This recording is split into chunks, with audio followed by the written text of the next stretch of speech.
അതെ ഫ്രണ്ട്സ്, നമ്മളുള്ളത് നമ്മുടെ സ്വന്തം കോഴിക്കോടാണ്. ഫുഡ് പ്രേമികളുടെ പറുദീസയായ കോഴിക്കോട്, എൻ്റെ ഫേവറേറ്റ് സ്പോട്ട്. ഈ അടുത്ത ദിവസം ഞാനും എൻ്റെ ഫ്രണ്ടും ഫാമിലി ആയിട്ട് കോഴിക്കോട് വന്നപ്പം കോഴിക്കോടൻ രുചികളും കാഴ്ചകളുമാണ് നമ്മുടെ ഇന്നത്തെ വീഡിയോ. ഐശ്വര്യതയും കാടമുട്ടയും നല്ല കല്ലുമ്മക്കായൊക്കെ ഈ ബീച്ചിൻ്റെ ആംബിയൻസിൽ ഇങ്ങനെ കഴിക്കാട്ടോ. ബീച്ചിൽ നിന്ന് നേരെ പോയത് നമ്മുടെ മുട്ടായി തെരുവിലെ കാഴ്ചകളും നല്ല കോഴിക്കോടൻ അലുവൊക്കെ കഴിക്കാനാണ്. മുട്ടായി തെരുവിലെ കാഴ്ചകളൊക്കെ കണ്ട് നൈറ്റ് ആയപ്പോൾ വീണ്ടും ബീച്ചിലേക്ക് വന്നു. നൈറ്റ് ആകുമ്പോൾ കടലും നോക്കി ഇവിടുത്തെ കാഴ്ചകളും കണ്ടിരിക്കാൻ പ്രത്യേക ഒരു വൈബാണ്.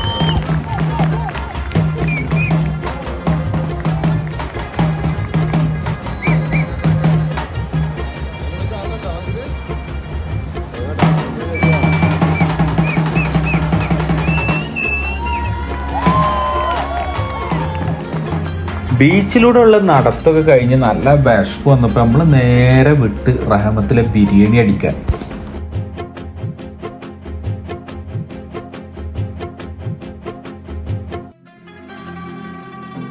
റഹമത്തിലെ സ്പെഷ്യൽ ബീഫ് ബിരിയാണിയും പിന്നെ നല്ല നെയ്ച്ചോറും നല്ല മട്ടൺ സ്റ്റ്യൂവും ചിക്കൻ 65 ഒക്കെ ഞങ്ങളോട് ഓർഡർ ചെയ്തു. ഫുഡ് എത്താൻ ഏതായാലും 10-15 മിനിറ്റ് എടുത്തു. ഫോണിലൊക്കെ കളിച്ചൊന്ന് അഡ്ജസ്റ്റ് ചെയ്തിരുന്നപ്പോൾ ഇതിന് ഫുഡ് വന്നു.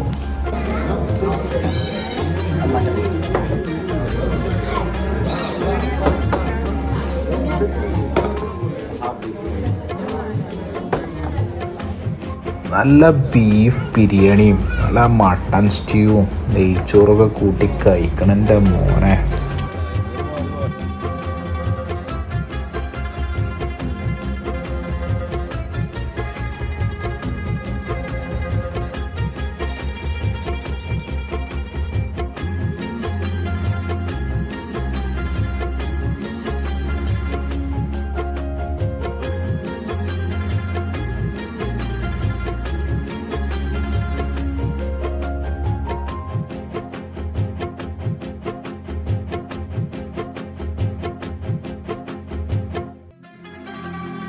കുട്ടികൾക്കും എല്ലാവർക്കും ഫുഡൊക്കെ ഇട്ട് കൊടുത്തതിന് ശേഷം എല്ലാവരും ഹാപ്പി ആയതിൻ്റെ ശേഷം ഞാൻ നല്ല നെയ്ച്ചോറും മട്ടൺ സ്റ്റൂ ആദ്യം ഒന്ന് ടേസ്റ്റ് ചെയ്തു. അത് കഴിഞ്ഞിട്ട് നമ്മൾ സ്പെഷ്യൽ റഹമത്തിലെ ബീഫ് ബിരിയാണി.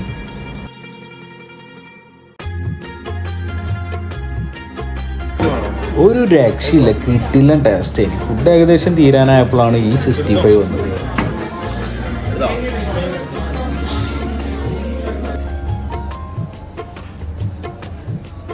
അങ്ങനെ ഫുഡൊക്കെ കഴിച്ച് റാഹത്തായി റഹമത്തിനോട് വിട പറഞ്ഞ് നേരെ പോയത് നമ്മളെ ഭാസ്കരേട്ടൻ്റെ മിൽക്ക് സർബത്ത് കുടിക്കാനാണ് കേട്ടോ മോനെ.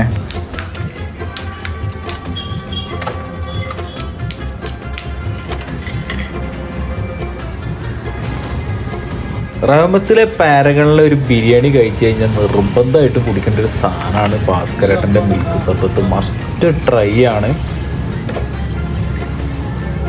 നല്ലൊരു വീഡിയോയുമായി നാളെ നമ്മൾ വീണ്ടും വരുന്നതാണ്. എല്ലാവരും സബ്സ്ക്രൈബ് ചെയ്യണേ.